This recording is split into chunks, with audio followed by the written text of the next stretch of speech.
Well, good evening and welcome to Tucker Carlson Tonight. Trump's education secretary has been at her post for all of 3 days, but protesters are already using harassment to keep her from doing her job.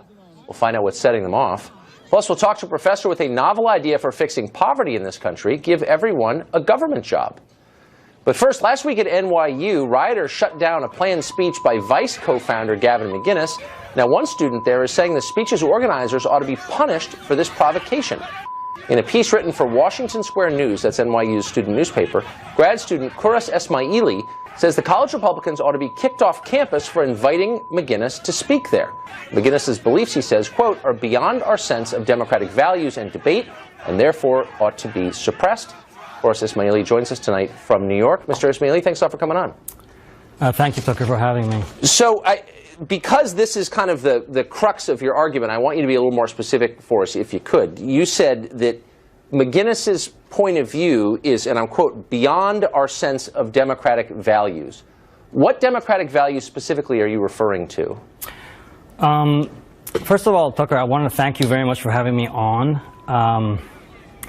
The reason I accepted to come on here is because what I wrote was actually altered and suppressed by the student paper, and I wrote them and they never wrote me back, but it really gave me a sense that I really need to have somewhere to where I can actually say what I believe rather than well, good. an editorial that actually decides to tell me, change my words. So I really appreciate the fact that you have me on and you're allowing me to sort of say it from my perspective. We always do. And I did some research on you today, and I really understand that you're a free speech fundamentalist. You believe free speech should be open and it should not be curbed at any point. Am I right about that? I'm an American, but I'm trying to get to the core of your argument, which is... See, my argument was suppressed, so I want to sort of like be able to sort of say tell us, okay, then let's just make this really simple for our viewers who don't know the backstory here. Your op-ed that you wrote for this paper appears to suggest the Republicans at NYU should be sanctioned in some way for daring to have Gavin McInnes on campus, and your justification for that is that his views are so beyond the pale, beyond, as you put it, our democratic values, that we shouldn't be allowed to hear them. See, Tucker, what I really don't want you to do is do what the student paper at NYU did, which is put words in my mouth and change my words. Let me sort of tell my own story. Is that okay? Yes, with haste. So what I'm trying to, one of the sentences that was actually taken out, which made me very angry, was the question: does the university, is it obliged to protect the speech of someone who comes on campus and advocates and recruits for Al-Qaeda? Okay. What do you think about that? I don't know that is at question here. We're talking about Gavin McInnes. It's exactly the question that I want to raise, which was suppressed. So I'm bringing that question. Another question that was altered is the question: should the university protect someone who comes on campus and advocates vigilante violence against police officers who've killed civilians and have not been indicted? Is that protected? Should that be protected on campus? That was, I mean, look. That was suppressed on, by those editors. And I want a place where I can sort of have this conversation. What do you think about this? Should someone who actually advocates killing police officers be allowed to debate on a campus, or no, not even debate, to sort of come on and say what they believe on campus? If you are asking me a question, then let me answer it. Okay, tell me. This is not a question for college administrators to decide. It's been decided by the Supreme Court in a case called Brandenburg versus Ohio, 1969, the last big free speech case. And the upshot of it is that advocating violence is indeed protected speech. And of course, politicians do it all the time. We ought to bomb this country or bomb that country. Advocating violence, that's protected by the First Amendment. What is not protected is inciting violence, imminent violence, destruction, or mayhem. I cannot say, go smash the windows of that liquor store. So here's my point. Anything Gavin McInnes conceivably said or would have said on your campus is protected speech. Now, if you'd taken 10 minutes to Google this, you'd know that. And so there's really not a close call here. What he's doing is protected by the First Amendment to the Constitution. So for you to say that people should be sanctioned, do you think people should recruit for Al-Qaeda on a college campus? Well, of course, I'm completely against Al-Qaeda. Okay, do you think they should be protected by administrators on a campus? I think people ought to be able to express their political views, no matter how repugnant to you or me or anyone else, as long as they, in accordance with the Supreme Court decision from 1969, are not inciting imminent violence. I believe I'm understanding that correctly, and I think that you should. And I think the college administrators should. I do believe understand that. I absolutely do believe that. But I also believe that there are arguments, there are points to be made that are beyond the pale of responsible dialogue. Okay. Right? And I think someone coming and saying we should name one. I just did two, both of which were suppressed, that were not allowed to be discussed in that newspaper, and which you have not really answered my question either. My stand is this. Okay, that we do not live in a society in which any speech should or is guaranteed. Okay, so. And I also believe, I was sitting on a subway on the way here, right? And I was sitting on a subway in New York City, and I invite all your listeners to come to and sit in the subway station in New York City, where you sit with a cross-section of humanity that is amazing. And I was wondering, and you know what quote came to my mind? Right? We believe, right, that all men are created equal. This is a founding You're starting to lose me. You're starting to lose me here, Mr. Ismaili. Let me get to it. We believe that all men are created equal. When someone likens people of color to monkeys, that resonates for some people to be beyond the pale of acceptable American values, right? Because if our country is based on the idea that we're all equal, then you cannot, right, have an argument about whether some people are below human. That to me is not something that really belongs in a debate on a campus. You don't like it, and I don't either, and I think that's an awful sentiment, and I would never defend it. And yet both of us are bound as Americans to defend the right of people to express views that we disagree with, even if we consider them repugnant or wrong. If they are short of inciting imminent violence, we have to say, I disagree with you, here's the counter case, here's why you're wrong, here's why you shouldn't say things like that. But we cannot prevent people from expressing what they believe. That is the essence of our democratic values, the ones you appealed to, and you don't seem to understand that. So you would stand up for someone who actually wants to recruit for an organization that has said they want to hurt the United States. You would stand up for the right of that person to speak on a college campus. College campuses are not American society. College campuses are specific places where people are debating and talking to each other. They're debating, except when they disagree with you, in which case you write them out of the protection by saying they're somehow beyond the pale. Now, I'm asked you clearly, what about Gavin McInnes's positions is so far outside the mainstream that it doesn't fall under the First Amendment? Calling an African American a monkey, that should be on the outside of a sane debate. Okay. All right. I'm not saying and the point is that if someone like that, the point that I made in the editorial is the Republican students need to bring conservative ideas onto campus. We need to know why there should be the deregulation of Wall Street. We need to have a discussion about why there should be deregulation of environmental regulations. Are you a conservative? Why is it up to you to define what conservative ideas are? I believe in real discussion. But only within your terms. But the Republican students, instead of bringing that question on campus, they bring someone outside of the pale of any rational discussion who calls an African American a monkey. Okay, that's what the Republican students bring on campus. Hold on, wait, stop. I don't want to get into a defense of a specific writer's writings, but I would actually challenge you to cite chapter and verse on that. I don't believe he actually said that. If he did, obviously I find that repugnant. There's a link. I put the link where I got that information. There is a link. I mean, listen, you're asking me for chapter and verse. Is a link to him speaking where he likens an actress, a black American actress, to a monkey. Well, there's literally no chance I would defend something like that. But the point is, I would defend the right of anybody to say something I disagree with, and you ought to too, and especially as a college student, and I think you're still a college student.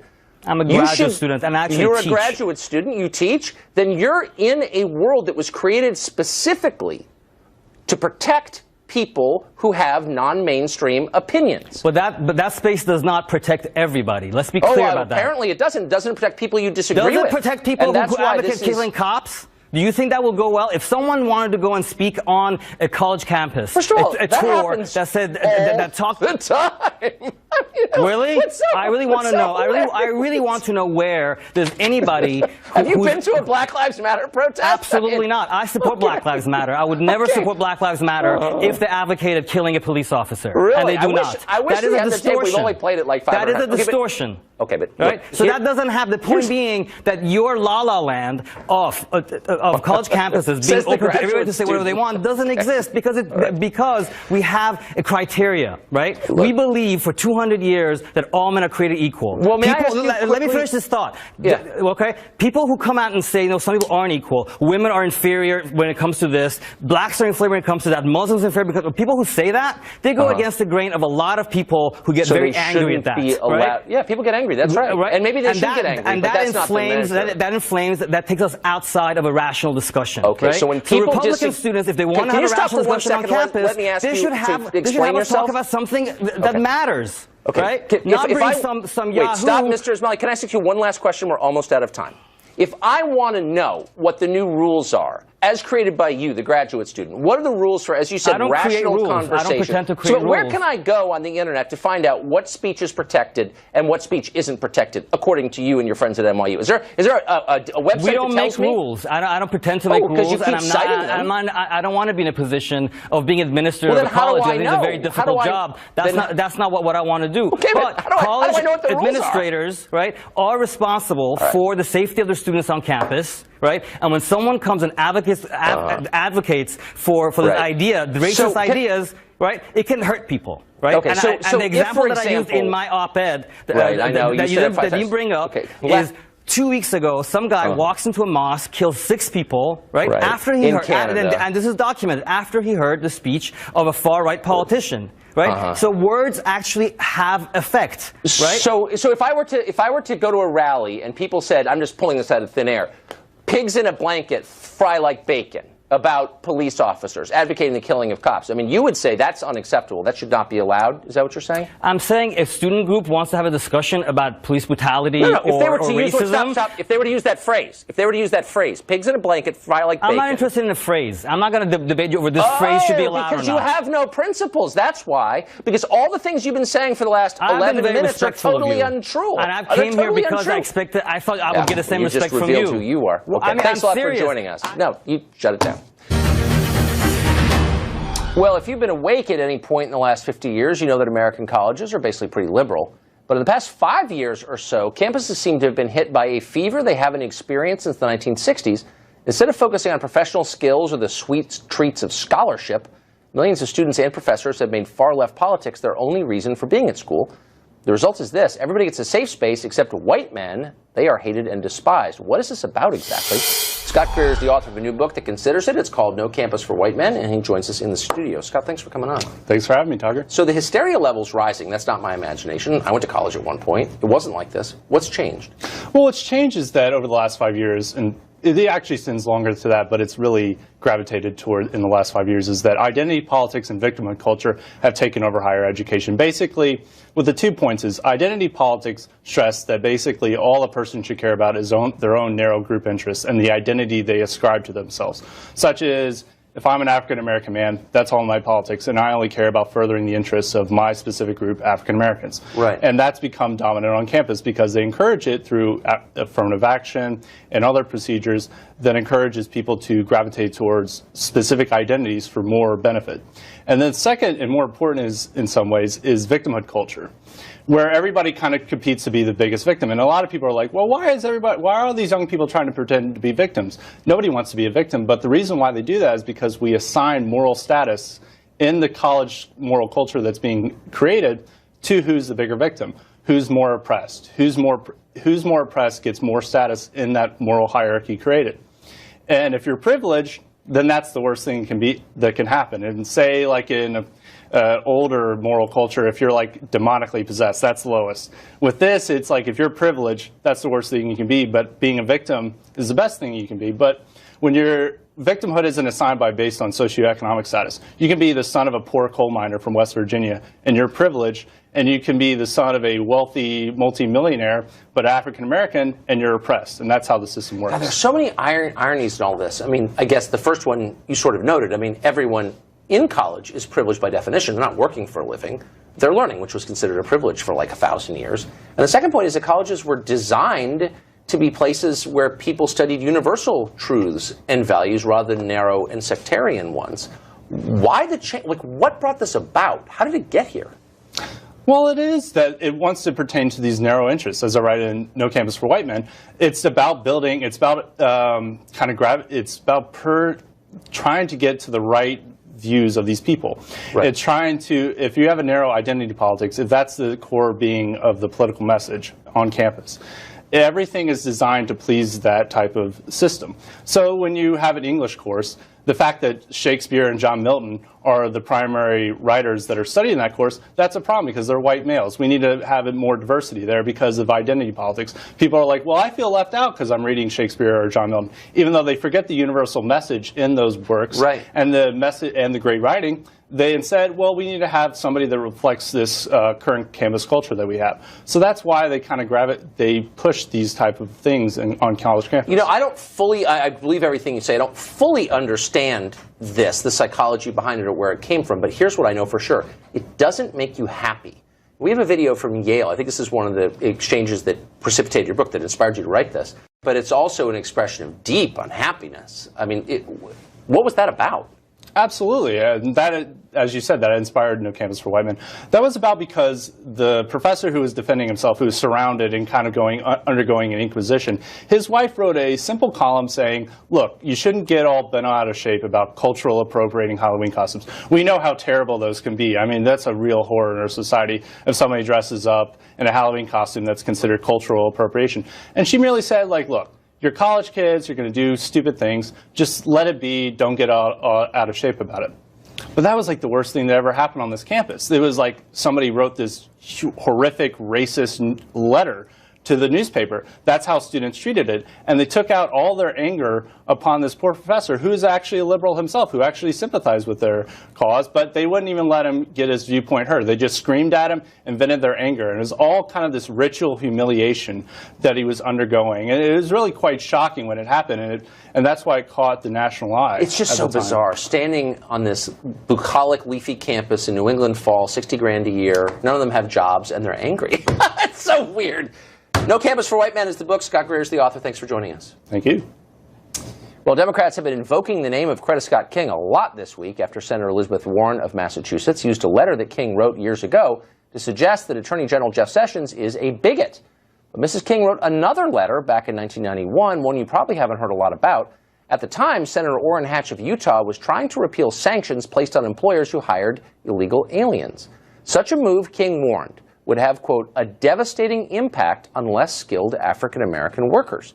Mrs. King went on to say the presence of illegal aliens in the workplace would cause, quote, the revival of the pre-1965 discrimination against black and brown U.S. and documented workers in favor of cheap labor, the undocumented workers.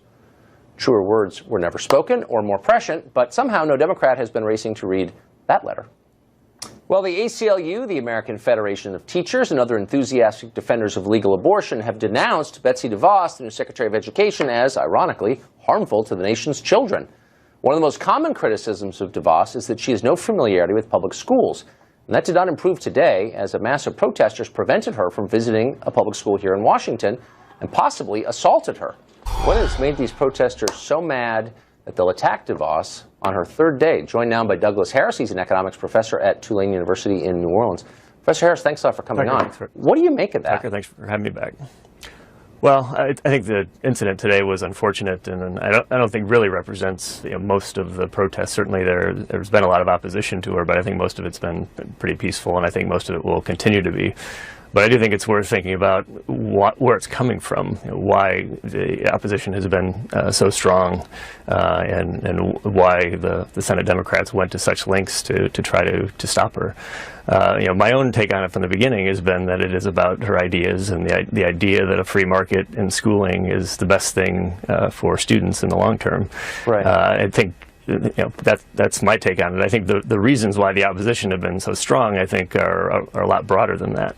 I think if you wanted to come up with a resume of things that you probably don't want to see in a Secretary of Education, that's kind of what her resume looks like: the conflicts of interest, the lack of experience in schools, the comments about public schooling as being a dead end.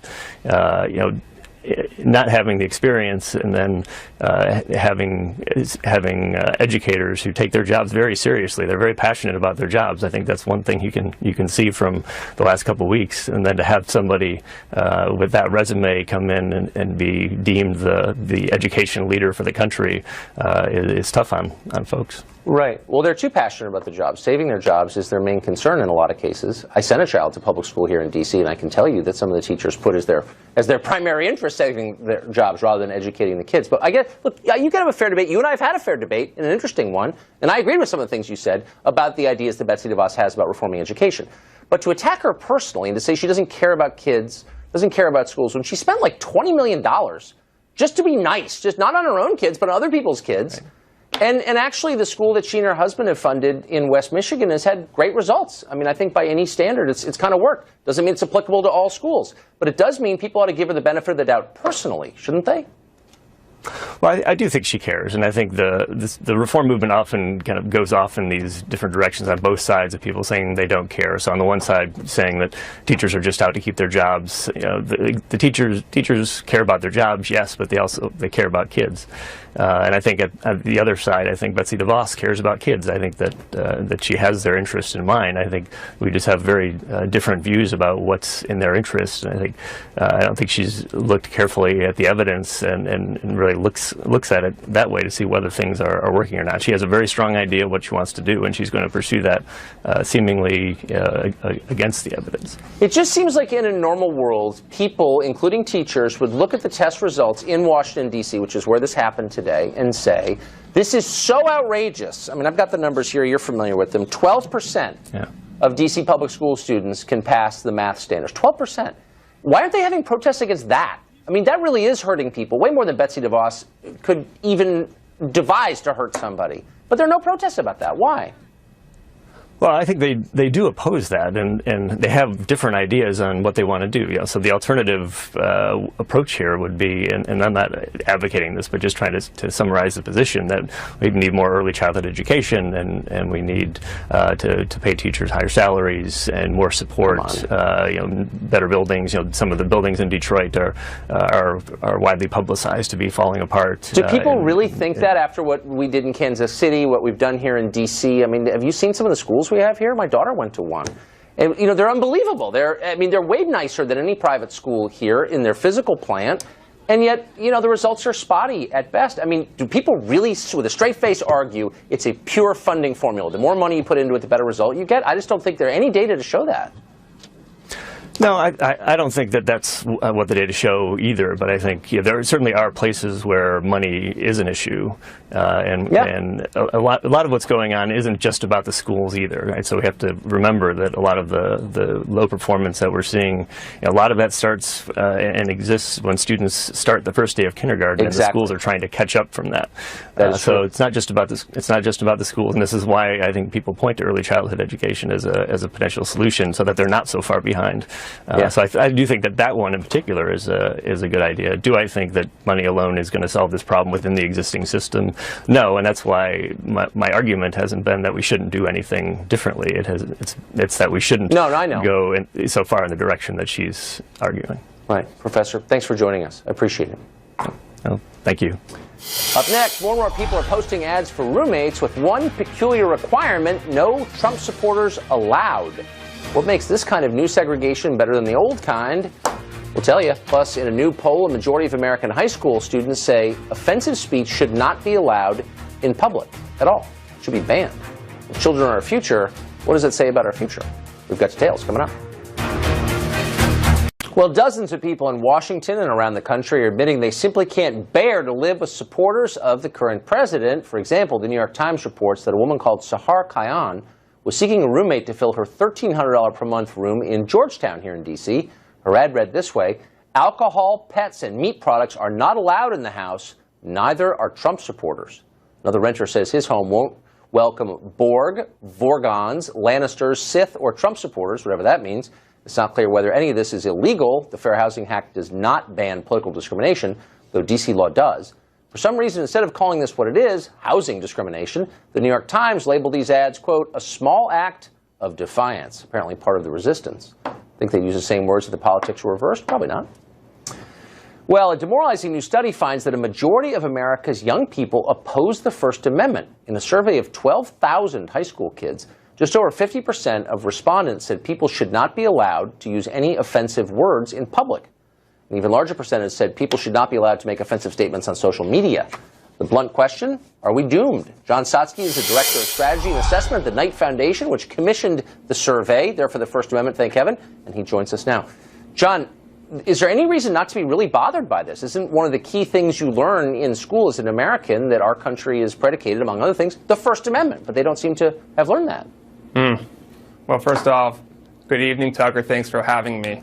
I think there's some bright lines around the findings themselves. We find that actually in the 12 years that we've been doing this survey to test the attitudes of high school students towards the First Amendment, support on some metrics has never been higher. 91% of students agree that people should be allowed to express unpopular opinions. But as you're referring to, when you start to ask them about, or should people be allowed to express opinions that are offensive, then support starts to dip.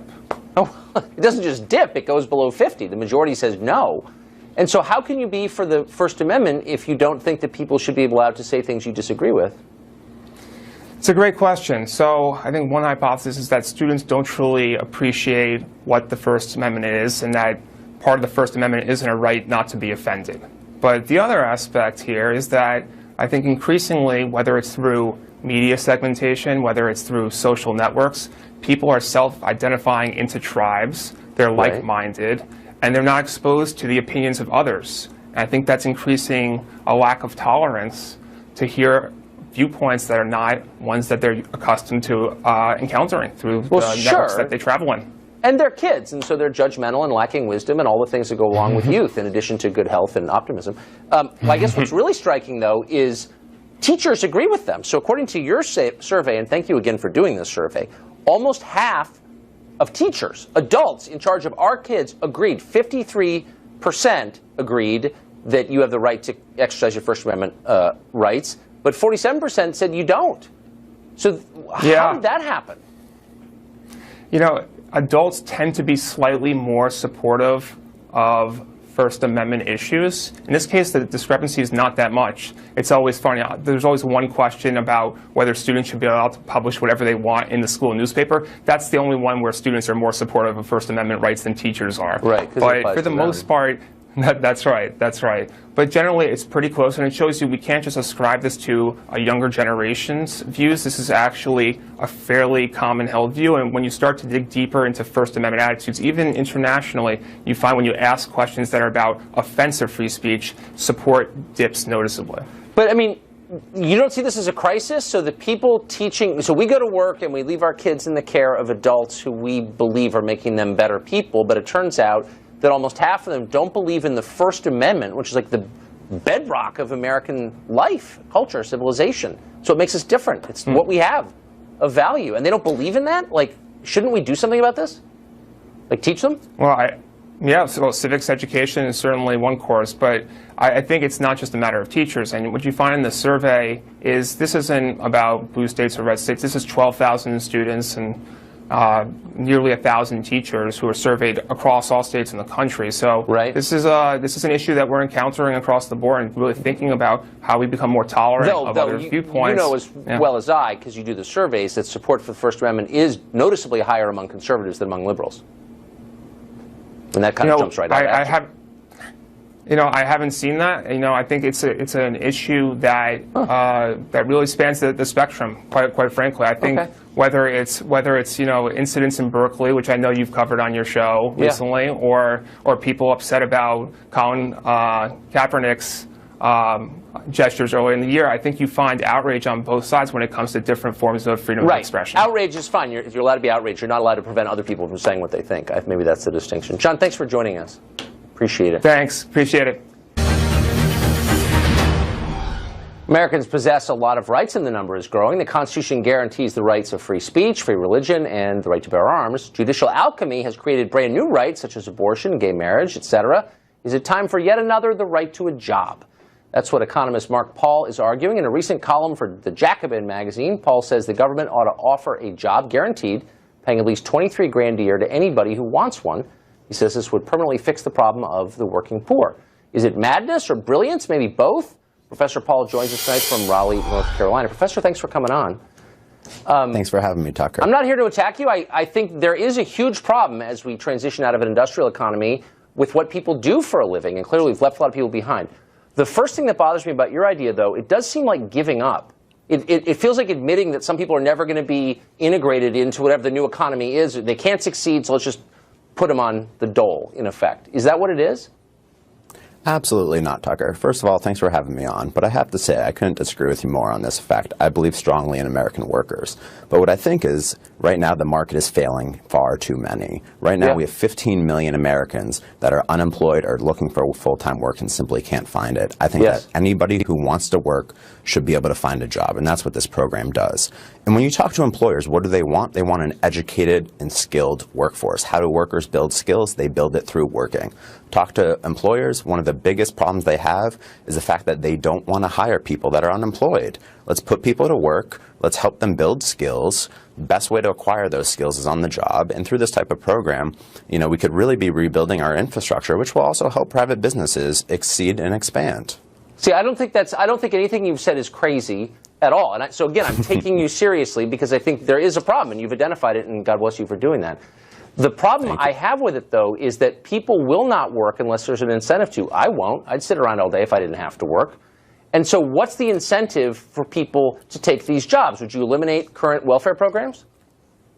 No. First of all, 15 million Americans, again, want to work. They're actively seeking employment, and the private market is not providing them. You're going to tell me that those 15 million Americans don't want to work? I'm sorry, but there's plenty of Americans that want to work and simply can't find jobs right now. So what jobs are these? Where do they come from?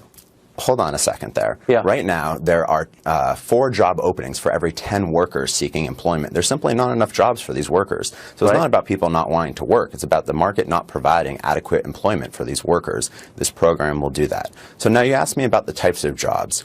Plenty of types of jobs. I mean, Americans walk outside of their front door every day and see plenty of things that we could be investing in as a society. Building schools, building roads, creating high-speed rail. Right now, we're living in a 20th century economy. We need to update. President Trump has been continuously talking about being the jobs president. He wants to rebuild America's infrastructure. You know what? I would like to, too, and this type of program could provide the labor for that type of program. Right, but you've got to get immigration under control, because $23,000 a year is higher than the per capita income of over 150 countries, including the biggest countries, China, Brazil, Russia, India, Mexico, which is right there. If you don't shut the borders, you would have a massive influx of people coming here to take advantage of a guaranteed $23,000 a year, obviously. What would you do about that? No, right now we're talking about providing jobs to citizens. In some ways, there's shortcomings with that, but right now this is a program to put Americans back to work. We already see legislation that's been put forth that is similar to my idea by Congressman Conyers. And the legislation applies to American citizens that are seeking a job. There are 15 million of them that would like to work, and I would like to put them to work. This type of program can do that. And when you're talking about what types of jobs these are, again, we could be investing in human skills too. Let's talk about things like universal child care. Let's talk about taking care of the elderly. There's plenty of jobs that can be done. And if we can't think of those jobs, I think that's a failure of our imagination rather than the fact that there's not sufficient work to be done in this country. I tend to agree with you there.